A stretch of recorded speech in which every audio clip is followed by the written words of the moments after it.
and some missing laptop computers at the U.S. Central Command headquarters in Florida. The briefing's about 50 minutes. Where's that lieutenant who said he wanted a seat in here? I have, there you go, good. He must be busy working. General. I just have a brief opening statement. Thank you, Mr. Secretary. Earlier today, a U.S. soldier was injured while on patrol south of the coast. He was shot in the chest, and he's currently being attended to and getting medical treatment as we speak. Yesterday in Afghanistan, U.S. Special Operations Forces operating north of Asadabad returned fire after being fired upon from a blue sedan. 4 enemy were killed and 1 wounded. There were no U.S. casualties. And while searching the vehicle, they found a satellite phone and a large amount of Pakistani currency. Turning to Iraq for just a second, in just the last week, Iraq has fired at coalition aircraft 5 times in Operation Northern Watch and 5 times during Operation Southern Watch. We responded most recently on Sunday with 3 precision-guided munitions against air defense facilities about 145 miles southwest of Baghdad. And in Iraq, maritime intercept operations, we have diverted 36 vessels in the last 1-week period ending on Monday.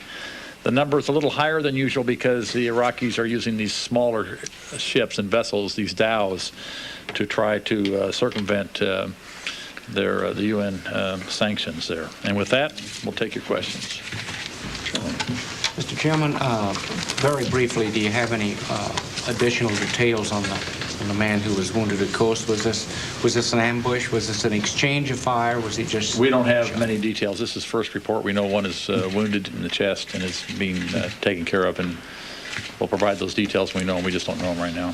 And might I ask you, regarding today's report in the Washington Times, have the chiefs are you now convinced that in the final analysis it's going to take a military operation to remove Saddam Hussein? And have you all signed on to that idea?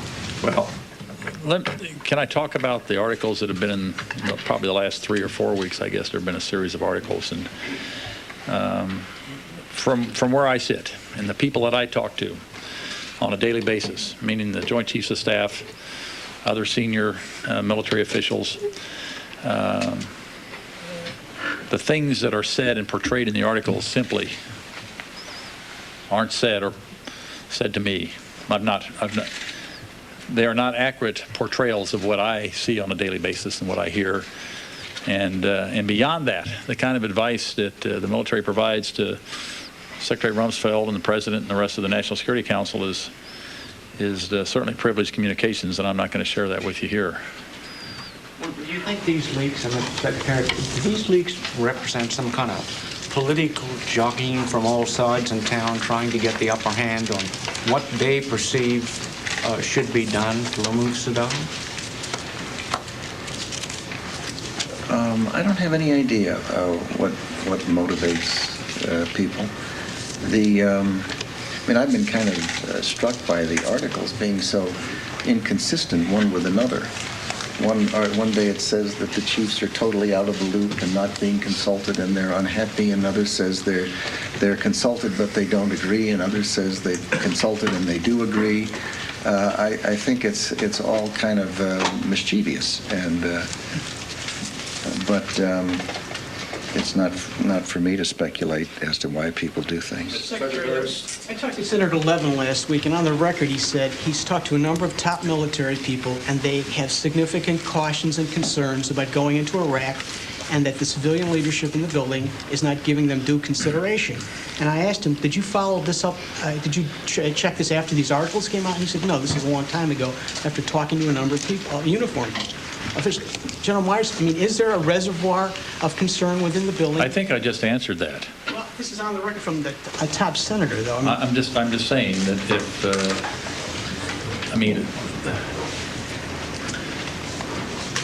the way things are portrayed in these articles simply haven't occurred in front of me, okay? And I can't talk about our operational plans or what our advice is and so forth. But you can imagine if we were planning an operation against the moon, that we would have a lot of discussion about how best to do that and so forth. So there's obviously going to be discussion about how we go against the moon. What about the perception that the civilian leadership isn't giving adequate consideration to the military views? I mean, what's your take on the process by which? I'll give you my take on the process, and this is not Iraq specific, but my take on the process, I don't think in my time in uniform, in my time in this building, doing what I've been doing as the vice chair, assistant chairman, the vice chairman, and the chairman, we are permitted to give our views frequently and regularly and continuously, and we're asked for our views. And I mean, there's never been a better exchange in my opinion. And so I don't know where these things get started. I don't know who's. I mean, like I said, it is not consistent. Those articles are not consistent with what I see and what I observe and what I hear. Mr. Secretary, Today, Mr. Secretary, there are 2 laptops missing in Central Command. We don't know much more than that other than they turned up missing last week. Can you shed some light on it? Were they taken from General Frank's office? Do they contain classified material, highly classified, eyes only? Or what can you tell us about it? You want to comment on that? The story is correct. There were some laptops, 2 laptops discovered missing in Central Command. They contain, we think one of them contains classified information, and they have an investigation ongoing under the auspices of CENTCOM and General Tom Franks, and they'll try to, the good news is in this is that they were in a room that is tightly controlled, where access is tightly controlled, and they have a lot of detail. And do you think that they are, quote, missing, unquote, or do you think they were actually stolen? It could be that, and maybe some other things were not, but it could be that they're missing. I mean, that happens sometimes, but we'll just have to wait and see. General, how is it Mr. possible? Secretary, today in an interview with the Associated Press, Saudi Foreign Minister Prince Saud said that the U.S. military would not be able to use Prince Sultan Air Base for any attack on Iraq. Number one, have you seen those comments and your reaction to that statement? I have not seen the comments. I have been told that such a statement was made. You asked what my reaction is. The president has not proposed such a thing. Therefore, I don't find it really something that has been engaged as such. Are there contingency plans in place should that happen? Look, that's people are developing hypotheticals on hypotheticals on hypotheticals, and that is about as unuseful as anything I can imagine. Yes, you had a question. Yes, sir. Following up on the laptops question, I mean, there's been a lot of concern expressed by you at this podium for months about problems with breaches of security, now extending, for instance, to the Hill and other places.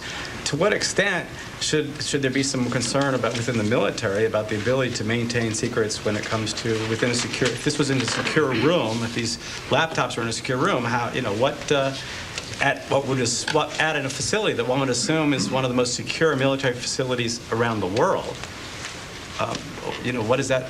Is there a problem with maintaining? In the end, security comes down to individual responsibility. So if you have individuals that are willing to commit crimes, in the end it comes down to your trust and confidence in the people that work there. And you do all the appropriate checks and all that sort of thing to ensure that the people have the right background and motivation and so forth. But in the end, it comes down to their individual responsibility. So if that was the case in this case, we'll find that out. If it was the case that they were taken off for maintenance and nobody appropriately logged that in, we'll find that out. So we'll just have to figure it out. Who had access to the rooms? How many people? And I think that's for CENTCOM to worry. That's not the sort of thing. That Tom Franks is worrying about that. Yes. Secretary, when it comes to this question of support from Saudi Arabia, can you just say generally, are you Do you remain happy with the level of support that you're getting from Saudi Arabia, and are you Oh, I do confident? indeed. Are you confident that if the United States were to have to take military action in the Persian Gulf region, that you would get the level of support that you need from Saudi Arabia? Look, there's the hypotheticals again. I'm not going to get into those. The first part of your question, the answer is of course. We have had a long, close relationship with Saudi Arabia. We have a good number of troops stationed there. We have an ongoing political and economic and military-to-military relationship, which is constructive and helpful to both countries. Has been for a long time. You've often said I had Crown Prince Abdullah here as my guest when I was Secretary of Defense in 1976. This is not something new. If I could quote one of the most prominent defense experts in this building, you, who said on many occasions you prefer for countries themselves to characterize their contributions to the war on terrorism. Mm-hmm. Is that particularly true when it comes to Saudi Arabia? Are they in No, it's true with all the countries in the coalition that have been helping us with the global war on terror and who helped in other activities. I think it's generally best for them to say first what they would like to say about how they're assisting, and that's fine. And then we tend to the extent it's accurate, we tend to accurately reflect it, what they've decided they want to say. If they're helping us in ways that are different from that and they prefer not to discuss it, that's their choice, and we can live with that too. We need all the help we can get. Mr. Secretary? Yes. Sir, two quick questions. One, according to the press reports, General Musharraf has said recently that what you and President and everybody in the U.S. have been saying, Osama bin Laden was behind 9/11 and other attacks against the United States. But he said, no, Osama bin Laden may have not been behind 9/11. Someone else. Now, are we going to look for someone else? Or do you agree with the General Musharraf's statement, sir? I have not seen a statement. There is no question but that Osama bin Laden has pronounced, and repeatedly commented on his pride in his involvement in 9/11. And second, sir, Saudi Arabia, as we know that they have been sponsoring or there were at least 15 of the terrorists who hit the United States were Saudi nationals. And two, even now Saudi government is sponsoring on paying money to the families of the suicide bombers. So where do we stand, or where do you put these recent reports with all these, what they have been doing? Well, there was an article in the paper about a briefing that took place here in the Pentagon, as I understand it.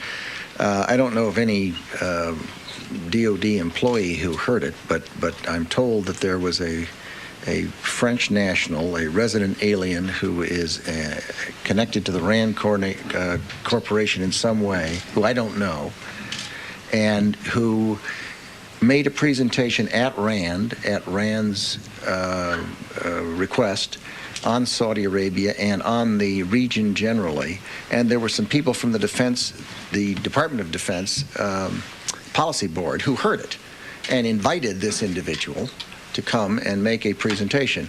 He announced that it was not a RAND presentation at the briefing in the Pentagon. It was not the result of RAND analytical work or research. It was his personal views, which is fine. Everyone has personal views. And he apparently at this Defense Policy Board made a presentation that was somewhat different, but on the same subject of his presentation that they'd heard at RAND. It didn't represent RAND's views. It does not represent the Defense Policy Board's views. It does not represent the Department of Defense's views. And no senior member of the Department of Defense was there to hear it.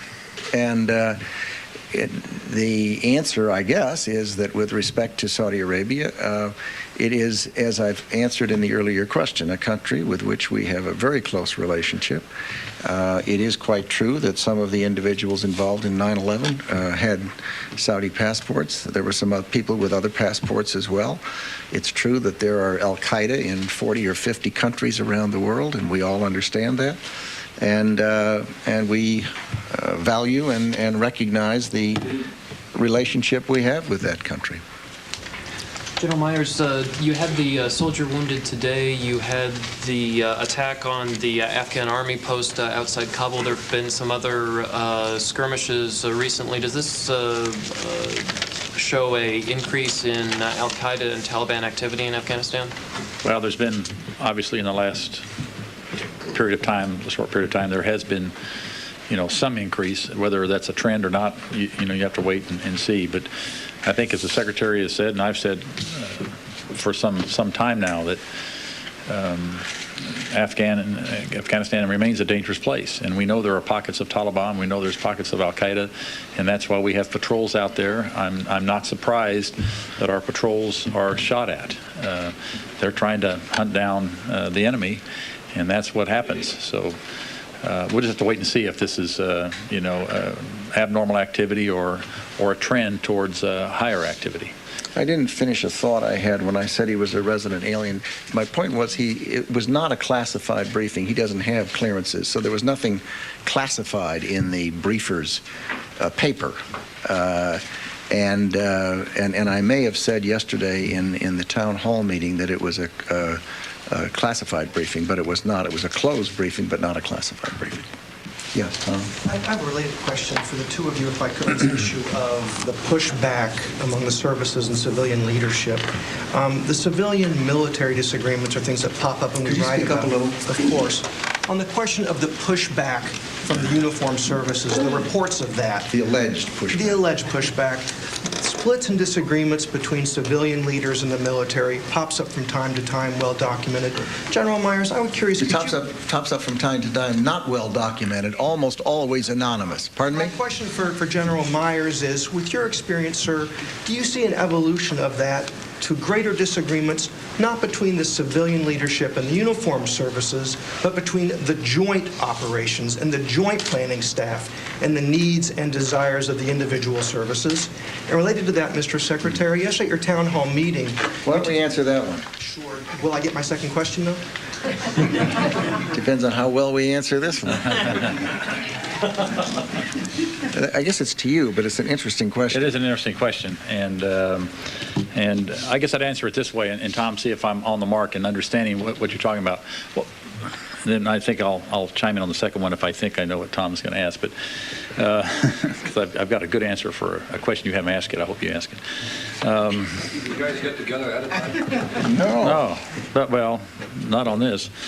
We're together all day.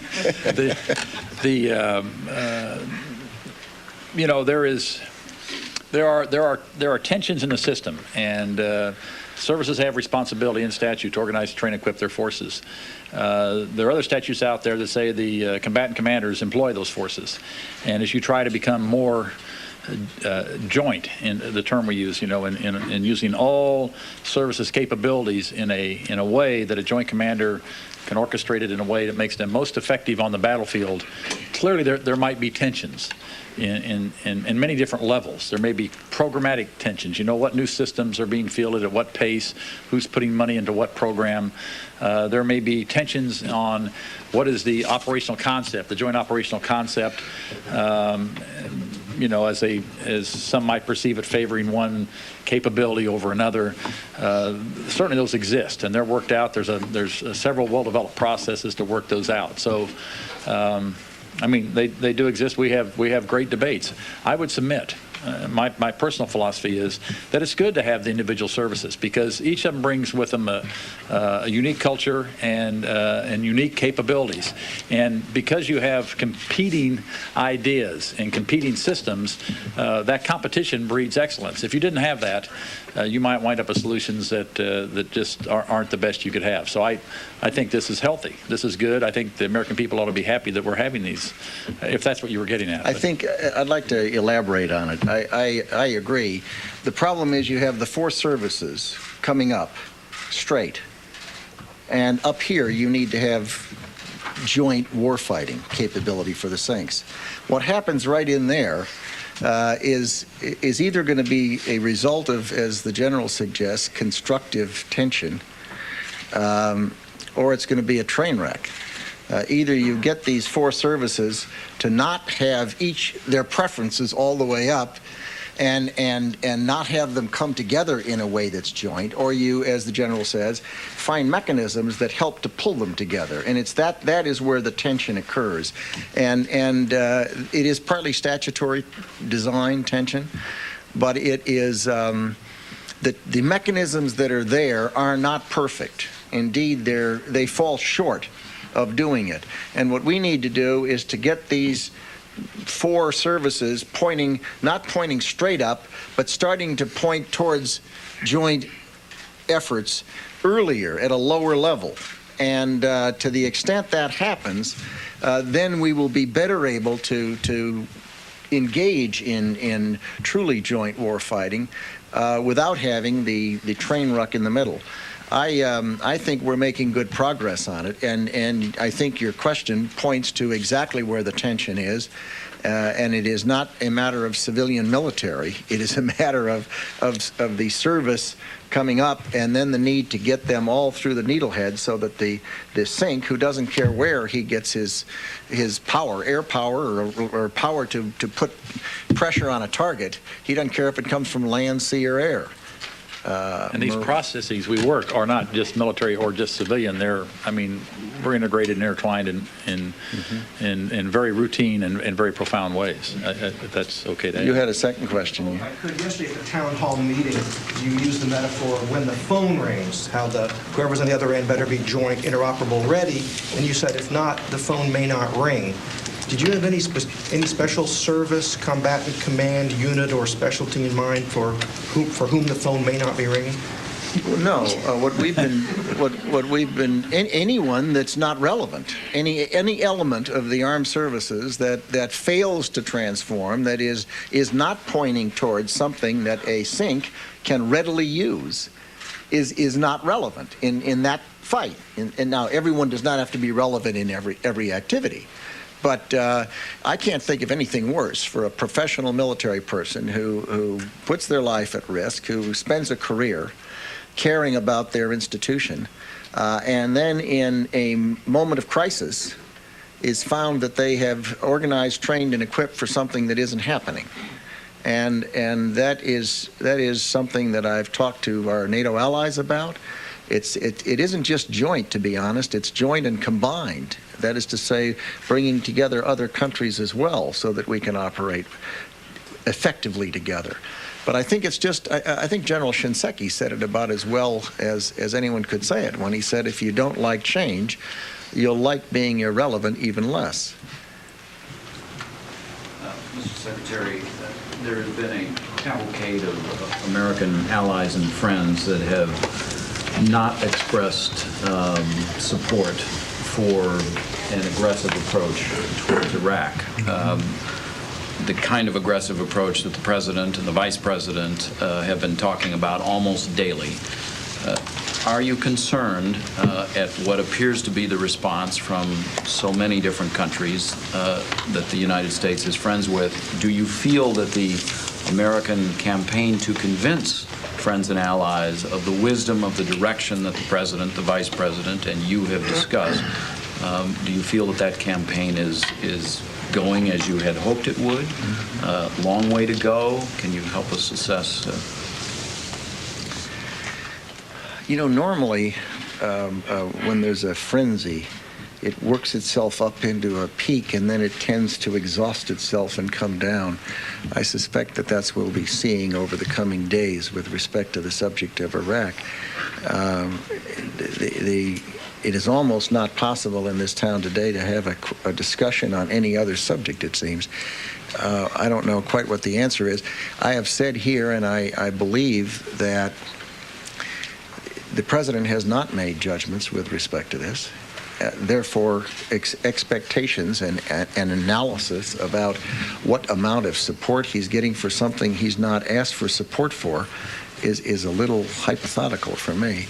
I would say that what is really kind of happening and ought to be happening and is very constructive is a discussion of the reality that the democratic countries of the world today in the 21st century are living in a world where weapons of mass destruction exist and are proliferating. Terrorist states have them, and terrorist states have relationships with terrorist networks. That means that reasonable people have to expect that there will be an event involving a weapon of mass destruction at some point in the future. The thing that people are wrestling with is, what does that mean? How ought democratic states to behave when their margin for error has shrunk and the risk for being wrong is no longer hundreds or a few thousand people, but potentially tens of thousands or hundreds of thousands of people? And that issue is not an easy one. Clearly, it calls for nations to engage their political capabilities, their economic capabilities, and, as we've done in Afghanistan, our military capabilities. It is something that people have to consider. And they have to consider, what are the penalties for acting, as some say, in a self-defense way, but in a anticipatory self-defense way, or a preventive or preemptive self-defense manner. What are the penalties for doing that versus the benefits? And quite, by the same token, what are the benefits and penalties for not doing it? And we know pretty clearly, if we're dealing with weapons of mass destruction, that the penalties for not dealing with that type of a problem successfully, whether political or economic or military, can be quite severe and serious. And I think that it is that is being elevated to some extent, but it tends to get deteriorated into a particular situation of one country or another, and who's for it and who's against it. And I would say that we're at a relatively early stage in the dialogue, the international dialogue and discussion and debate on this issue, and I think it merits thoughtful comment rather than trying to particularize it with a series of hypothetical compound questions, if there is such a thing. We'll grant that the President and the Vice President have been talking about what to do about Iraq on an almost daily basis. Well, the problem I've got is I didn't come down here and say a word about Iraq. And you could also say that today I've been talking on it. Why? Because I have been told by the press corps that you like someone to come down and brief every week. And so we try to feed that appetite, but if the appetite is for nothing other than Iraq, then all I could say if I came down is, rather than being accused of fitting into the category you're lumping the President and the Vice President, I'll answer on anything other than Iraq. But I decided not to do that. Rather, I tried to elevate it up above Iraq and look at it on a broader basis, because I really believe that if there is an event that occurs a month, 6 months, a year from now, and people look back, they will say, oh, I wish I'd had that discussion. I wish we'd considered that. I think we should have given more serious thought to that question if we're putting at risk tens or hundreds of thousands of human beings. And what could we, as democratic systems that don't covet other people's land, systems that aren't running around killing innocent men, women, and children, systems that don't make war on each other, how do they live in a world where terrorist states and terrorist networks have and are getting weapons of mass destruction? What ought they to do? That's a very important question. And I think it's a good thing that countries are talking about it. And if one wants to say, well, at this particular moment in history, the stars and the moons are not all lined up behind one person's view or another person's view, that's fine. There ought to be a good discussion and debate about it. And I think the Senate ought to, and the House ought to discuss it as well. Can I stay on that plane with you, Jack? Just another piece of this that, and I've discussed this with the Secretary, but it used to be in the Cold War, we used to talk about intent and capabilities, and we could never discern intent. That was always sort of a mystery, but we knew that our old foe, the Soviet Union, had certain capabilities, so what we did was build to those, counter those capabilities. I think what informs this debate, when you talk about weapons of mass destruction and the terrorist threat, that the intent question, which has always been the hardest one to answer about an adversary, always the most difficult, is very clear in this case. Their intent is to do away with our way of life, to do away with our freedoms.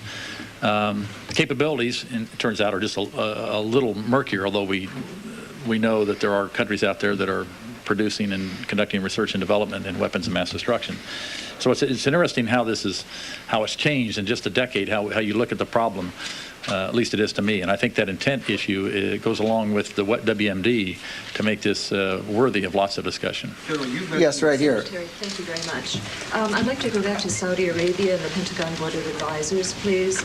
Word has it from reports in the region is that the people are very disturbed, but that the extremists are very happy, and they say that this proves that America is not really our friend. Are you in contact with anyone in Saudi Arabia and trying to clear this up? Sure, Colin's talked to some of the folks, so have I, and they fully understand that things like that happen, where someone has an opinion. It has nothing to do with this administration or the government of the United States or anyone in this department or anyone in the Department of State. It has to do with an individual who had some views, and this is a free country. Everyone in the world gets used to seeing things in the press or said in the Congress or other places, and we'll live with it fine. Yes. Thank you, Mr. Secretary. North Korea made a formal apology for their NLL, Northern Limit Line, intrusion. On the other hand, they claim NLL issue is a subject between U.S. and North Korea, not South Korea. I'm sorry, I missed that last part. Could you repeat that? They claim... They being the North Koreans. North Koreans claim the NLL issue is a subject between U.S. and North Korea, not South Korea. What is your comment on that? Why don't you answer it? Well, yeah, there have... North Korea has claimed that they have complaints about the northern limit line, I think was your question, and that's understood.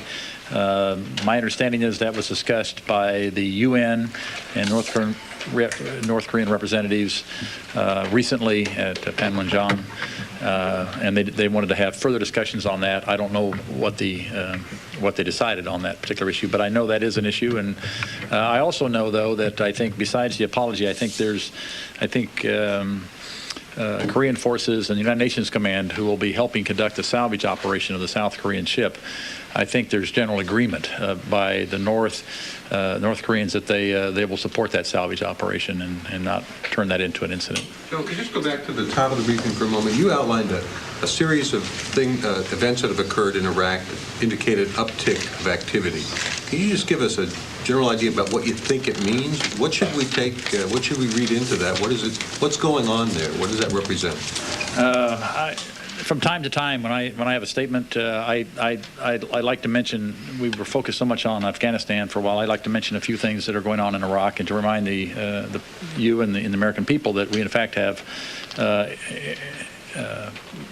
crew members flying over Iraq, that they get shot at, that they respond from time to time, that the Iraqi, so in essentially trying to prohibit coalition forces from enforcing the UN Security Council resolutions, and also that they're trying to circumvent the oil for food program that the UN monitors by allowing smugglers to take oil out and provide revenue directly to the regime. And that's, and just to kind of every once in a while refresh people that this goes on. The uptick in activity in the maritime operations is due to the use of smaller ships as opposed to larger ships, because Iran has denied use of their coastal waters. And I think the air activity, it goes in spurts. We do not see it. I don't think we see a trend there. Mr. Secretary? Yes, in front. Just to follow up when I get No, I know when Plum gets to On Afghanistan, what do you foresee now as the future for U.S. troops in Afghanistan? It's been sort of quiet, other than these few little latest skirmishes. If the troops are running out of searching for al-Qaeda, are they going to be moving into more security areas? What do you see as what's going to be happening in the future in Afghanistan? Well, that's an important question, and General Franks has briefed on the fact that he believed that we would move through several stages in the Afghanistan effort, and that we are now in the third stage, and it is the task of trying to deal with the relatively small pockets of remaining al-Qaeda and Taliban. And So that level of effort, as you can tell by just watching things from day to day, is coming down. There are still incidents, and there will continue to be incidents, but what's happened is the presence and security presence of the coalition forces, the ISAF, and the U.S. forces with the coalition forces has been contributing to a more stable country. It also has served as a deterrent to Al-Qaeda and Taliban coming back in. As we moved away from the heavy war portion of it and the kinetic aspects where there was bombing and ground forces and various major efforts occupying cities, as we moved away from that, the coalition forces and the ISAF have been focused more on humanitarian activities, on civil works assistance. They've been focused more on helping to train police and border patrol. The ISAF, for example, has been helping to train some of the Afghan National Army. The United States has, the French have, others have. And it is kind of migrated from a less conflict and less battles, minor skirmishes, into more of the latter, more of the civil works and humanitarian and just providing security in the area. And at some point, we will end up in the fourth stage where it will be essentially that, but still have to do some of the going after pockets of Taliban and pockets of Al-Qaeda to the extent they are found. And General Myers, your thoughts about moving more into the security realm? Well, I think the Secretary, I think he covered, I think it's absolutely right. I think, and that's, there's discussion ongoing right now with General Franks and the Secretary and others in government about, where are we and how do we move to the next phase, if you will. I mean, we simply did not go through all this to then turn around and say, well, that's that, and let's let it turn right back into a training camp for Al-Qaeda. We can't have that. This was planned. I mean, this is it was event driven, so you can't say on a certain date. And he's reviewing the events right now. In the back? No follow-up on General Myers' question before. This young fellow hasn't had a question yet. After this young fellow, Mr. Secretary, if I could follow up on something you said at the town hall meeting about force protection in the United States. You said it's ridiculous that we can't contract that out. I wonder what sorts of things are the MPs and such doing that perhaps they ought not be doing, and what ought they be doing instead? Well, it's not just people who are officially designated military police. If you're not allowed to use contract employees to provide force protection for a facility or an activity in the United States, then you have to use military forces. You have to use people who are in uniform, who may or may not be military police. They very likely would not be. And they would be assigned the task of providing that force protection. It is an activity that lends itself to contractor work. And it would be better if we would have the men and women in uniform who came into the service and asked to be trained and equipped and engaged in military roles to go do those roles rather than having to do some roles that could as easily be done by civilians. I'm not going to get into the force protection issue is for the local commanders and from place to place and the combatant commanders. I'm not going to try to micromanage and say which building ought to have what kind of force protection. I don't know that I'd be terribly good at it anyway. General, just a few moments ago, you appeared to lump Iraq and Al-Qaeda together as far as their intent. Do you have? I was at a higher level than that. I was talking about weapons of mass destruction and terrorist and the intent question. Well, so if I made, wondering if you have any harder evidence at this point linking Al-Qaeda and Iran. Well, I didn't mean to. And which country? Iraq and Al-Qaeda. Oh, we're back on Iraq. I didn't realize that. Yeah, I certainly didn't mean anything by anything I said to indicate that we had any. Has your state of knowledge of the connections between Iraq, if any, between Iraq and Al-Qaeda, has that changed? Since when? Since when? Well, since yesterday. No. A month. Well, do you have, put it this way, do you have any evidence at this point, any hard evidence of a link between Iraq and al-Qaeda in terms of cooperating or working together? If you're asking, are there al-Qaeda in Iraq, the answer is yes. There are. It's a fact, yes. What about Iraqi support for al-Qaeda operations? I don't know that I want to go beyond what I've said. I think that I've said that I can see the headline tomorrow. Rumsfeld comes down and spends an hour on Iraq. You going to stay from? Mr. Secretary? 45 minutes. I mean, the fact is, when we went into Afghanistan, a lot of al-Qaeda left. A lot were killed, a lot were captured, and a lot left. And they are in neighboring countries and a variety of different locations around that region, and they're in areas south of there, and they're in areas in Asia and other countries. That's just a fact, yes. I have a question for General Myers, though, man. I will not mention the country. But you talked about the northern and southern no-fly zones of a certain country, and that activity had picked up. If I remember the figures correctly, in the South, 5 in the past week is pretty much on the par with what's been going on this calendar year.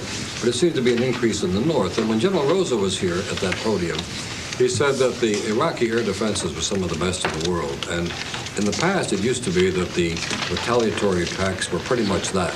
If we were painted or illuminated, we would go after SAMs and AAA. Now we seem to be going after C-cubed and I. Is this a concentrated effort now to downgrade or neutralize or destroy that country's air defenses? The effort is to protect the air crews that fly over Iraq, to enforce. Mention the name. I didn't mention it. Yeah, to enforce the UN Security Council resolutions. And so for those coalition air crews, we just want to protect them, and that's why air defenses are very often the target. Did you expect to make such big news in Israel?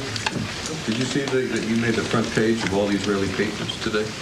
Apparently your comments at the town hall meeting yesterday that seemed to suggest that the Palestinian Authority would not be able to reach a peace agreement were widely interpreted as being... I went back and looked at my remarks, and then I looked at the president's 2 speeches, and I don't see any difference at all. I mean, it's just the position of the United States government is what it has been. It's what the president and the secretary have said. It's what I've said it is, and it continues to be.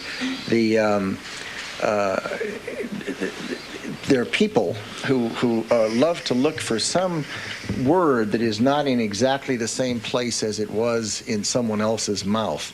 And but I can't find a dime's worth of difference between what I said and what they've said. And there is no difference in the policy. And if some country or some writer wants to pretend there is, I suppose that's their privilege. Mr. Secretary, follow on Tom Schonker's story about the tension between... Whose story? Tom, his question. Tom's question about the tension between the SINCs, the combat commanders, and the service chiefs. The governing doctrine... Wait a second. Let me calibrate that slightly. The tension is not between them. It's between their responsibilities. It is the fact that the services come up this way with their roles under the statutes, and the SINCs have their responsibilities, which is to take capabilities from all 4 of those and see that they mesh into a coherent whole. So it'd be wrong for people to go out of here and say, oh my goodness, there's a big fight between the SINCs and the chiefs, because there isn't. It is a serious, substantive, statutory need to blend their respective roles. So the statute that covers that relationship is Goldwater-Nichols, and we're about 15 years into the existence of that. It wasn't here when you were here the first time. Right. General Myers has lived under it for its entire duration. The question is that doctrine, is that law still appropriate? Should it be amended, or should be a change in the statutory relationship? We have not sat down and said, gee, we think it requires statutory change. We have spent many, many hours wrestling with the fact that things do not come up in an orderly way so that they can be easily rationalized and balanced against each other. They simply don't. They come up by service to some extent. There are some mechanisms like JROC and others that work to achieve things like interoperability. Then it's through the goodwill of the chiefs and the sinks and the various budget process the budget process that exists, the defense planning guidance. All of those things have as their task trying to see that what ends up, what the ultimate product is of all of the money that's spent and all of the efforts that are invested in these things end up in a coherent whole. I don't know quite what the answer is, and I would like to find a way to have the services, as they do their work, begin pointing at an earlier stage, begin pointing towards what necessarily has to be the final product, a set of capabilities that the sinks can draw on to defend and deter for our country. The later it comes up, the straighter it comes up, and the later it is before they start pointing towards that desired outcome, the sharper the curve has to be, and the greater the grinding that occurs in the budget process. And I think I've explained it brilliantly. I use concrete, but that's okay. Based on your comments today, should those in the apparently Iraqi-obsessed media and on the Hill conclude that we're as likely to go after other nations harboring terrorists or with links to terrorists as Iraq? Not less, not more, just as likely? Wouldn't that be delightful? Such as Saudi Arabia. Oh, my goodness, no. Secretary, you do use the occasion, you flay the press on what you call the obsession with Iraq, and yet you do use the occasion to make the point that there are Al-Qaeda in Iraq. Are there Al-Qaeda? I was asked. I didn't make the point. I didn't use the occasion. I was grilled by your colleagues, and I needed to respond honestly and directly and forthrightly. Are there with the blessings of the Iraqi leadership? You'd have to ask them. Are they in Saudi Arabia? Are Al-Qaeda in Saudi Arabia? There are Al-Qaeda in 50 or 60 countries. There's no doubt, but they're in Yemen, they're in Saudi Arabia, they're in the United States, they're in Iraq, they're in Iran, they're in Afghanistan, they're in Pakistan. They're undoubtedly in some of the northern countries above Afghanistan where they've fled. They're undoubtedly in Southeast Asia. I mean, they're all over. There's thousands that were trained in Afghanistan alone. Previous question, it was a good one. What was it? Should we infer that since you don't like us to talk about Iraq, that there are equal, it is at least as likely or maybe as likely? Oh, that question. Please just shrink it down to the other two countries that were in the Axis. As you know, those are not decisions that are made in this building. They're not decisions that are made by General Myers or Don Rumsfeld. The president has said that he thinks that terrorism constitutes a serious danger to free people. And he has said that he thinks that countries that harbor those terrorists ought to be persuaded not to do that. There we are. Thank you very much. Thank you. General Myers, what have they ever done? What has the room done? I was thinking this to a new hypothetical time. Myers advocates for that.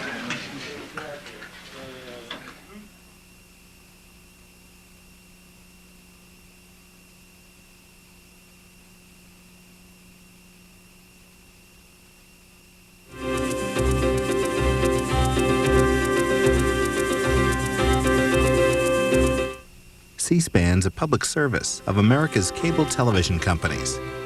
Coming up tonight,